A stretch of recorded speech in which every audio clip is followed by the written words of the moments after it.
પાટીદાર અનામત આંદોલનના મુખ્ય ચહેરાઓ ભાજપમાં ભળી ગયા છે. અલ્પેશ કથિરિયા અને ધાર્મિક માલવિયાએ સીઆર પાટીલના હસ્તે ખેસ પહેરી ભાજપમાં પ્રવેશ કર્યો હતો. પાટીદાર અનામત આંદોલન સમિતિમાં હાર્દિક પટેલની સૌથી નજીક કરેલા યુવા નેતા અલ્પેશ કથિરિયા અને ધાર્મિક માલવિયા ભાજપમાં જોડાઈ ગયા છે. સુરતના વરાછા સ્થિત માનગઢ ચોક ખાતે કાર્યક્રમનું આયોજન કરવામાં આવ્યું હતું, જેમાં સીઆર પાટીલ, પ્રફુલ પાનસેરિયા સહિતના મોટા નેતાઓ હાજર રહ્યા હતા.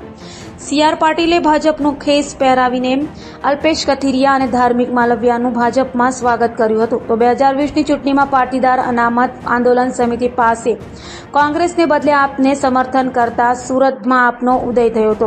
સુરતમાં પાસના કારણે જ આપનું અસ્તિત્વ બન્યું હતું, પરંતુ હવે શનિવારે પાસના બે યુવા નેતાઓ અલ્પેશ અને ધાર્મિક સાથે 200 જેટલા પાસના કાર્યકરો ભાજપમાં જોડાયા છે. ભાજપ પ્રદેશ પ્રમુખ સીઆર પાટીલની હાજરીમાં વરાછા વિસ્તારના એક સંમેલનમાં પાસના નેતાઓ અને કાર્યકરો ભાજપમાં જોડાયા છે. ગુજરાતની વિધાનસભા ચૂંટણી પહેલા પાસ આગેવાન અને કોંગ્રેસ નેતા હાર્દિક પટેલ ભાજપમાં જોડાયા હતા, ત્યારે આ બંને સાથીઓ અલ્પેશ કથિરિયા અને ધાર્મિક માલવિયા ભાજપમાં જોડાશે તેવી અટકળો લગાવવામાં આવી રહી હતી. જોકે ત્યારે તેમણે આપ છોડવાનો ઇનકાર કર્યો હતો. જોકે હવે હાર્દિક પટેલ ધારાસભ્ય બની ગયા છે, ત્યારે હાર્દિક પટેલે જ આ બંને નેતાઓને ભાજપમાં જોડાવા માટેનું ઓપરેશન પાર પાડ્યું હોવાનું ચર્ચાઈ રહ્યું છે. સાથ સહકાર આપતા લોકો, અમારી ટીમ, સામાજિક કાર્યકર્તાઓ, રાજકીય કાર્યકર્તાઓ, સોસાયટીના પ્રમુખશ્રીઓ અને એનજીઓ અને સંગઠનના કાર્યકર્તા અને ઘણા બધા અમારા વકીલ મિત્રો આજ સાથે જોડાયા છીએ અને ભારતીય જનતા પાર્ટીમાં જોડાય અને આવનારા દિવસોમાં સમાજહિત અને રાષ્ટ્રહિતના કાર્ય કરીશું. અલ્પેશભાઈ, કુમારભાઈ કાનાણી વિધાનસભાના અહીંયાના છે, શા માટે પાર્ટી સ્તરનો કાર્યક્રમ છે. પાર્ટીએ જે લોકોને હાજર રહેવાનું હશે તમામ લોકોને સૂચના આપી છે. હાલ ચૂંટણીનો માહોલ છે. ઘણા પણ કુમારભાઈને પણ બીજા બધા ઘણા પણ લોકો આજે પાર્ટીના કાર્યક્રમને પ્રવાસમાં બહાર હોય આવી શક્યા નથી.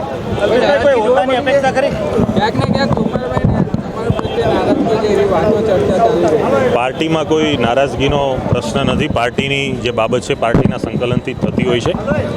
ચૂંટણીના સમયમાં દરેક લોકો અલગ અલગ વિસ્તારમાં હોય, એક મંચ ઉપર આજ ઘણા બધા લોકો આવી શક્યા નથી. હાલ પાર્ટી લોકસભાના કાર્યમાં વ્યસ્ત છે. પાર્ટીને જ્યાં પણ કાર્યકર્તા તરીકે જરૂર હશે ત્યાં અમે કાર્યકર્તા તરીકે અમારી ફરજ બજાવીશું અને પાર્ટી આવનારા દિવસોમાં કોઈ જવાબદારી સોંપી છે તો જવાબદારીનું પણ સનિષ્ઠાથી વહન કરીશું. અલ્પેશભાઈ, એવું તો શું પરિવર્તન થયું કે એક સમયે તમે ભાજપની સામે હતા, હવે ભાજપની સાથે છો? સમય, સંજોગ અને પરિસ્થિતિઓમાં ઘણા નિર્ણયો લેવાતા હોય છે. અમારી જે લડાઈ હતી એ લડાઈ અમે સમાજની મજબૂતાઈથી લડ્યા. સમાજને અનામત મળ્યું, સમાજને ઘણા બધા લાભો મળ્યા, સમાજને યોજનાઓનો આ લાભ મળી રહ્યો છે. ત્યારે આવનારા દિવસોમાં સમાજના જે બાકી પ્રશ્ન છે અથવા કોઈ નવા ઊભા થનારા પ્રશ્ન છે એ સત્તાકીય રીતે રહી અને સત્તાના સ્થાન ઉપર જે પણ લોકો સેવા બજાવે છે એમના લાભથી ચોક્કસ સમાજને બમણો લાભ અપાવી શકીએ, લોકોને બમણો લાભ મળે, અત્યંત છેવાડાના નાગરિકને પણ લાભ મળે, એ માટે આ નિર્ણય લીધો છે. આપ છોડવાના કયા કારણો હતા? આપ છોડવાનું કોઈ મારા વ્યક્તિગત કારણો નથી, કોઈ પણ મતભેદ નથી. નેતૃત્વમાં જે રાષ્ટ્રહિતના નિર્ણયો લેવાઈ રહ્યા છે, ખાસ એમની કોઠાસૂઝ અને કુનેહથી આ દેશના 500 વર્ષ જૂનો ભવ્ય રામ મંદિરનો પ્રશ્ન એ એમણે જ્યારે સોલ્વ કરી અને આ દેશમાં ભવ્ય રામ મંદિરનું નિર્માણ કર્યું છે, આવી રાષ્ટ્રલક્ષી વિચારધારાથી પ્રેરાઈને આજે અમે ભારતીય જનતા પાર્ટીમાં જોડાયા છીએ. આમ આદમી છોડવાનું કોઈ એવું ખાસ કારણ નહોતું, પરંતુ મેં કીધું એમ કે આ દેશમાં એક પછી એક જે પ્રકારના રાષ્ટ્રહિતના નિર્ણયો લેવાઈ રહ્યા છે, ખાસ કરીને રાજકીય પક્ષો એ ચૂંટણી સમયે અનેક પોતાના વાયદાઓ અને વાતો કરતી હોય છે, પરંતુ આ ભારતીય જનતા પાર્ટીએ આ રાષ્ટ્રની આમ તો સમસ્યા ગણો એવા બે મુખ્ય મુદ્દા, એક તો કરોડો હિન્દુઓની આસ્થાનું, આ દેશની આસ્થાનું કેન્દ્ર એવું અયોધ્યાનું રામ મંદિર અને કાશ્મીરની 370ની ધારા એ હટાવવાની વાત આ ભારતીય જનતા પાર્ટીના ઉદ્ભવમાં હતી. આજે નરેન્દ્રભાઈ મોદીના નેતૃત્વમાં એમની કુનેહ અને સૂઝબૂઝથી જ્યારે પૂર્ણ થઈ છે, તો આ પ્રકારના પાર્ટીના અને પાર્ટીના નેતૃત્વના કાર્યક્ષમતાને કાર્ય કરવાની સૂઝબૂઝથી અને ખાસ રાષ્ટ્રહિતમાં જે નિર્ણયો લેવાઈ રહ્યા છે વાતથી પ્રેરાઈને આજે આમ આદમી પાર્ટી છોડી અને ભારતીય જનતા પાર્ટીમાં જોડાયા છે. ધાર્મિકભાઈ 2016 થી સતત તમે ભાજપ વિરોધમાં હતા, 2022માં પણ ભાજપમાં વિરોધમાં હતા, આપમાંથી તમે ચૂંટણી લડી હતી, હવે ભાજપમાં આવવાનું મુખ્ય કારણ એવું કહ્યું? 2015થી પાટીદાર સમાજના અનામતની માંગની લડાઈની અંદર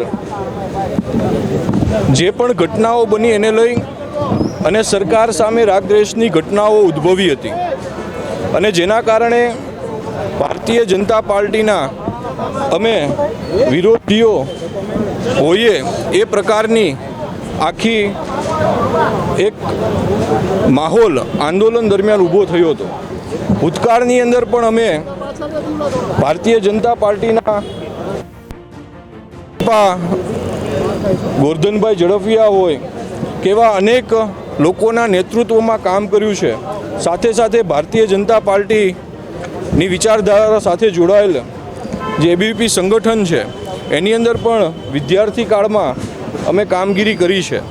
પરંતુ અમારા સમાજની માંગને લઈ અને જે વિરોધાભાસ ઊભો થયો હતો અને છેલ્લા 10 વર્ષથી એ લડાઈના અંતે એમાં ઘણા બધા અંતે અમને સફળતા મળી છે. જે પણ થોડા ઘણા પ્રશ્નો અમારા ઉપસ્થિત છે એ પક્ષની સાથે બેસીને એનું ઝડપથી નિરાકરણ આવે એ દિશામાં કાર્યરત બનીશું.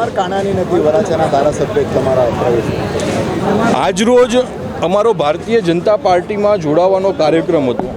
આ સમગ્ર આયોજન એ પાર્ટીનું હતું, એટલે પાર્ટીની અંદર કયા લોકોને ઉપસ્થિત રહેવું, કયા રીતનો પાર્ટીનો પ્રોટોકોલ ને કામગીરી હોય છે એ બાબતે જવાબ પાર્ટી જ આપી શકે. કોઈ નિરાશ લાગતા હશે કુમારભાઈ?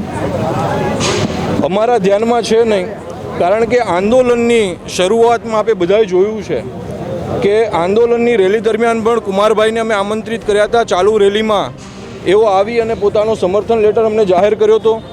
એ સિવાય પણ ઘણી વખત આંદોલન દરમિયાન વિચાર વિમર્શ માટે અમે અવારનવાર ભેગા થયા છીએ. એટલે એવા વિરોધાભાસનો કોઈ પ્રશ્ન છે નહીં. ધાર્મિકભાઈ, કોઈ હોદ્દાની અપેક્ષા ખરી? કોઈ હોદ્દાની અપેક્ષા છે નહીં.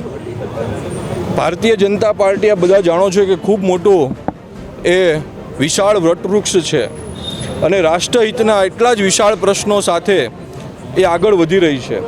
જેટલા પણ લોકો એની અંદર આહુતિ આપે એટલું ઓછું છે. એમાંની એક આહુતિ આપવા માટે હું જોડાયો છું. વિશેષ કોઈ જ અપેક્ષા એ પાર્ટી પાસે નથી.